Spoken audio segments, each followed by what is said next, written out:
पाकिस्तानियों का पसंदीदा मौजू है इस्टेब्लिशमेंट और इस्टेब्लिशमेंट का सियासत में मुदाखलत करना। सबको नापसंद है, हमें भी है, इस पे बात भी हम करते रहते हैं। अगर इस्टेब्लिशमेंट की मुदाखलत पे बात ना करें तो फिर अदलिया की मुदाखलत पे बात आ जाती है, वो भी हम करते रहते हैं।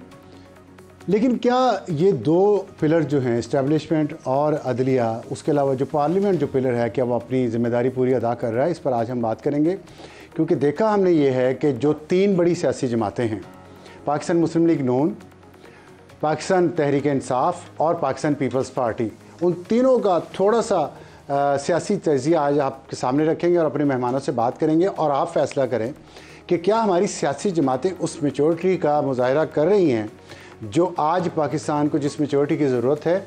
जो बजट आया है उससे जो महंगाई मज़ीद बढ़नी है, जो लोगों के हालात है, पाकिस्तान की जो माशी हालत है, उसमें जो तीनों बड़ी सियासी जमातें इस मुल्क के साथ कर रही हैं, क्या उनको ये ज़ेब देता है कि एक सुप्रीम कोर्ट के ऑनरेबल जस्टिस जमाल मंदुखैल साहब ने एक केस की हेयरिंग के दौरान ये खान साहब को मशवरा दिया कि आप सियासी जमातों से मुज़ाकरात करें।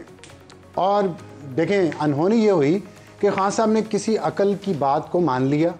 उन्होंने मुज़ाकरात के लिए एक ख़त लिखा और उन्होंने कहा कि मैं तमाम सियासी जमातों से मुज़ाकरात के लिए तैयार हूँ और इस मुल्क के लिए, सियासत के लिए, मईशत के लिए जो भी बेहतर हो सकता है वो मैं करूँगा। और उन्होंने ये ख़त लिखा जस्टिस जमाल मंदुखैल साहब के कहने पे। अब उस ख़त के बाद क्या? उस ख़त के बाद एक लंबी स्टोरी है और कितने यू टर्न्स हैं ये हम अभी गिन नहीं पा रहे, लेकिन मैं आपको थोड़ा सा उस पर बताना ये चाहता हूँ कि उस ख़त के साथ अगले दिन उन्होंने महमूद अचकज़ई साहब, जो सीनियर सियासतदान है बलूचिस्तान से, उनको उन्होंने मुकर्रर किया उस कमेटी का सरबराह जो सुन्नी इत्तेहाद कौंसिल की तरफ से, PTI की तरफ से और उनके जो इत्तेहादी हैं उनकी तरफ से मुज़ाकरात की कमेटी को, जिसकी सरबराही उनके पास थी। महमूद अचकज़ई साहब के नाम के अनाउंस होने के कुछ ही देर बाद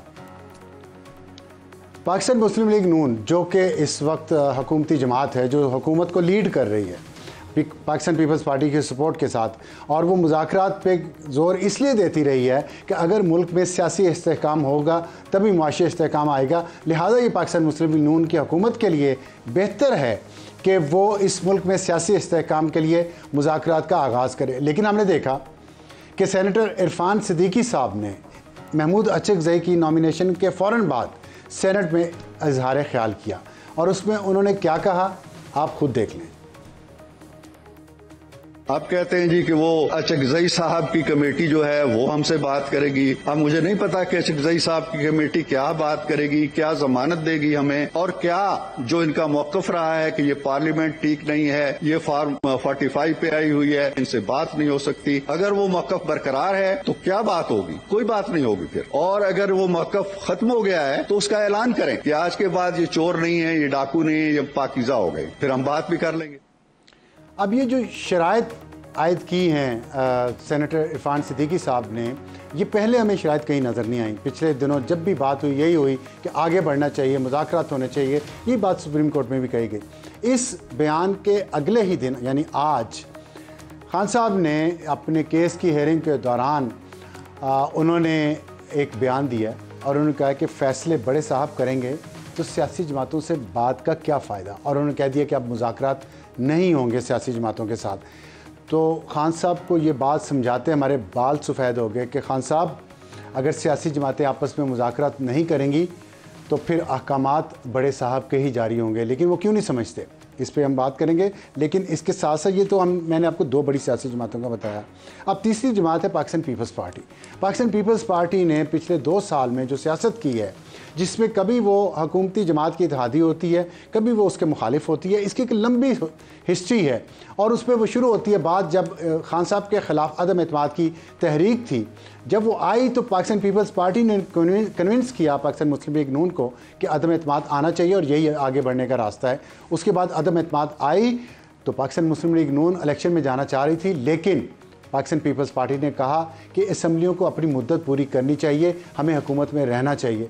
हुकूमत चलाई गई। हुकूमत के आखिरी महीने में, और जिस वक्त बिलावल भुट्टो साहब बहुत तारीफ़ें भी किया करते थे उस वक्त के वज़ीर-ए-आज़म शहबाज शरीफ की और आज के भी वज़ीर-ए-आज़म, तो उन्होंने अचानक अपना रास्ता बदला और उन्होंने हुकूमत पर तनकीद शुरू कर दी, क्योंकि इलेक्शन करीब थे, इलेक्शन में भी हुकूमत पर तनकीद होती रही। उसके बाद भी बिलावल भुट्टो साहब ये कहते रहे कि पाकिस्तान पीपल्स पार्टी हुकूमत बनाएगी, लेकिन फिर हुकूमत की इत्तेहादी बनी, हुकूमत बनी, लेकिन कैबिनेट की पोजीशंस नहीं ली। इसके अलावा 5 आइनी ओहदे और बहुत सारी पार्लियामेंट्री कमेटियों की सरबराही ले ली और आज भी काबीना में नहीं है। लेकिन हुआ क्या, जैसे ही पहला बजट आया, पाकिस्तान पीपल्स पार्टी ने अपने मुतालबात निकाल कर टेबल पर रख दिए और पेश कर दिए हुकूमत को कि पहले आप हमारे ये मुतालबात मानेंगे तो हम बजट पास करवाएंगे। वो मुतालबात क्या हैं, उसमें एक तो ये है क्योंकि रिटन एग्रीमेंट हुआ था जिसका कौम को नहीं पता था कि उसमें क्या क्या लिखा गया, और दूसरी बात कि पंजाब में स्पेस चाहिए। और ये पंजाब में स्पेस मैं नहीं कह रहा, यूसुफ रज़ा गिलानी साहब कह रहे हैं, आप भी सुन लें। ऐसे भी इशूज़ हैं जो रिलेटेड टू प्राइम मिनिस्टर हैं, कुछ रिलेटेड टू चीफ मिनिस्टर हैं, तो इसलिए उनकी इन्वॉल्वमेंट भी है, तो इसलिए उसकी स्ट्रेटजी बनाएं। जो इन राइटिंग हमारे मामलात हैं, हम सिर्फ चाहते हैं उन पर इम्प्लीमेंट हो जाए। हमारे साथ ज्वाइन किया है स्टूडियोज़ में बिलाल अज़हर कियानी साहब, MNA हैं, पाकिस्तान मुस्लिम लीग नून से आपका ताल्लुक़ है। सेनेटर परवेश खान, पाकिस्तान पीपल्स पार्टी से आपका ताल्लुक़ है, और सेनेटर वलीद इकबाल जो पाकिस्तान तहरीक इंसाफ के सेनेटर हैं। मैं बात का आगाज़ मेरा ख्याल है सेनेटर वलीद साहब से करना चाह रहा हूँ, अगर वो हमें ज्वाइन कर चुके हैं तो। जी मैं आपके साथ। वलीद साहब अस्सलाम वालेकुम। आप बहुत दूर बैठे हैं, इसलिए आप हमारे साथ हैं, बहुत शुक्रिया। दूर होने के बावजूद भी आप हमारे साथ हैं। ये बताइएगा, जो मैंने अभी बात की है, आज खान साहब ने फिर कह दिया है कि फ़ैसले बड़े साफ करेंगे तो सियासी जमातों से बात का क्या फ़ायदा। यही तो सवाल है कि अगर आप सियासी जमातों से बात नहीं करेंगे तो फ़ैसले तो बड़े साफ करेंगे। और फिर बजट आया हुआ है, इतनी मुश्किलात हैं आवाम के लिए, महंगाई है, आगे भी हालात ख़राब हैं, आप सब लोग बैठ के कंसेंसस क्यों नहीं कर पा रहे तमाम सियासी जमातें? फिर आप इल्ज़ामात देते हैं दूसरों को।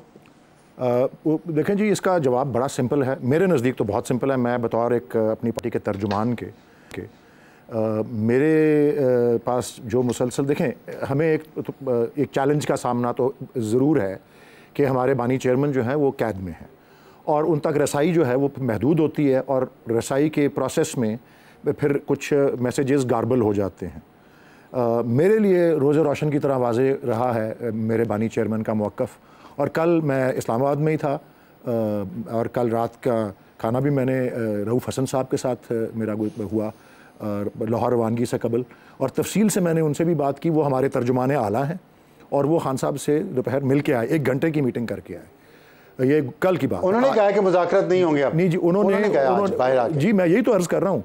इमरान खान साहब ने तो आज मज़ीद उस बात को की तायीद की जो मैं कल भी जानता था, और कल से पहले 1 माह पहले और 2 हफ्ते पहले और 2.5 माह 3 माह पहले भी जानता था। वो यही थी कि सियासी जमातों के पल्ले कुछ नहीं है, और इमरान खान साहब इसमें यकीन रखते हैं, और इसलिए वो कल और आज के दरमियान जो फिक्रा इस्तेमाल हुआ, मैं खत क्यों लिखा? नहीं, और वो रोज़ाना क्यों बदलते हैं मौका? मैंने तो कोई खत नहीं देखा जी, मेरे पास उसकी कॉपी नहीं आई, और मैं बिल्कुल उसकी तरदीद नहीं। उन्होंने आपके ये रऊफ़ हसन साहब ने, उमर अयूब साहब ने, इन्होंने कहा टीवी पे आके कि खत लिखा जा रहा है, महमूद अचकज़ई साहब का नाम आया। नहीं जी, वो मेरे नज़दीक ऐसा कोई ख़त नहीं लिखा गया, और मेरी नज़रों से कोई ऐसा खत नहीं गुजरा, इसलिए मैं उसको बिल्कुल कतई तौर पर कोई तस्दीक नहीं करूँगा।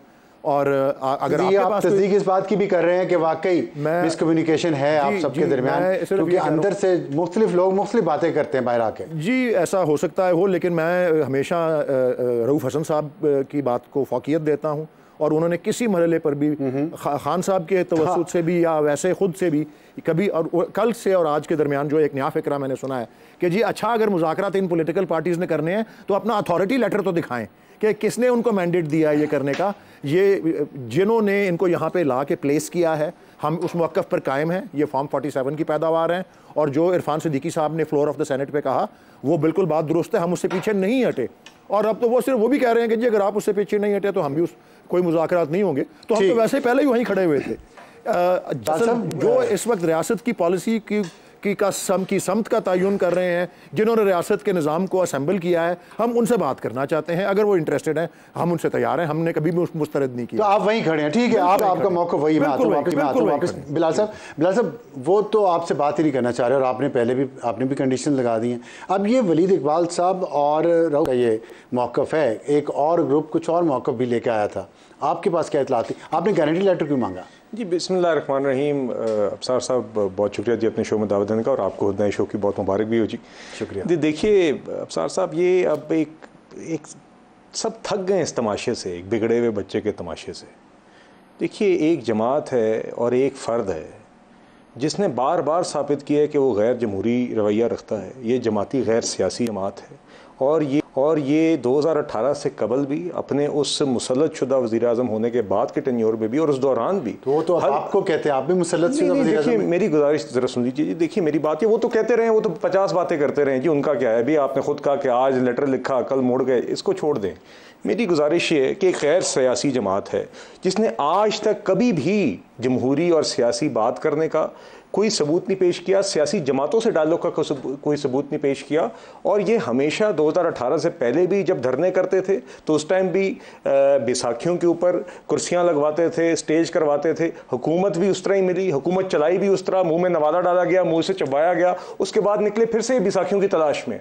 जिन जनरल बाजवा साहब को कहते थे ऐसी सियासी जमात है जो बैसाखियों की तलाश में ना। देखिए गुजारिश है, कोई ऐसी जमात है? नहीं देखिए गुजारिश ये है कोई साहब, नहीं देखिए हम तो एक जमहूर, आप देखिए 90 की दहाई से हमारी जमातों ने, पीपल्स पार्टी है, PMLN है, JUI भी है, दीगर हमारे इख्तलाफात भी कभी रहते हैं, कभी साथ होते हैं, मगर सियासी जमातें आपस में डायलॉग करती हैं और करती आई हैं। लेकिन आपके देखिए पीपल्स पार्टी आपका एक था, आपसे राजी नहीं हो रहा। नहीं देखिए ये होता है, और बैसाखियां तो आप भी और आप और पीपल्स पार्टी भी लेके आए। नहीं देखिए गुजारिश है, अब पीपल्स मैं खुलासा आपके सामने पेश करना चाह रहा हूँ कि ये जो रोजाना का ड्रामा है ना कि खान साहब बात करेंगे नहीं करेंगे, ना करें। तो ड्रामे का नुकसान तो आपको कोई नुकसान नहीं हो रहा। नहीं देखिए आवाम तो पिस गए। नहीं देखिए इस्तेहकाम नहीं आ रहा, सियासी नमुआशी इनके ये एक कब इस्तेहकाम की कोई सबब बने या बनना चाहते हैं। ठीक है, तो आप बताइए ये इस्तेहकाम PTI हुकूमत की जिम्मेदारी क्या करे? बार बार इस शख्स के पीछे बार बार नवाज शरीफ साहब चल के गए बनी गाला। 2016 के अंदर आपने, 2022 में आपने देखा कि इलेक्शंस की डेट तय करने के लिए कमेटियां बनी, हाथ किसने खींचा? इमरान खान ने। मतलब बालाकोट का सर हमला हुआ,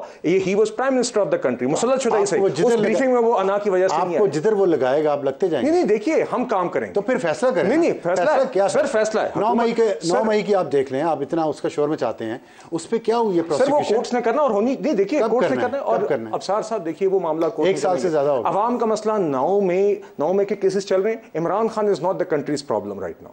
मुल्क के मसाइल महंगाई है, बेरोजगारी है, माशी। और देखिए तो उसके लिए आपने ये टैक्स कितने लगा दिए? नहीं देखिए तो वो एक अलग बहस है, आप करिए उसके अंदर आप आ जाइए।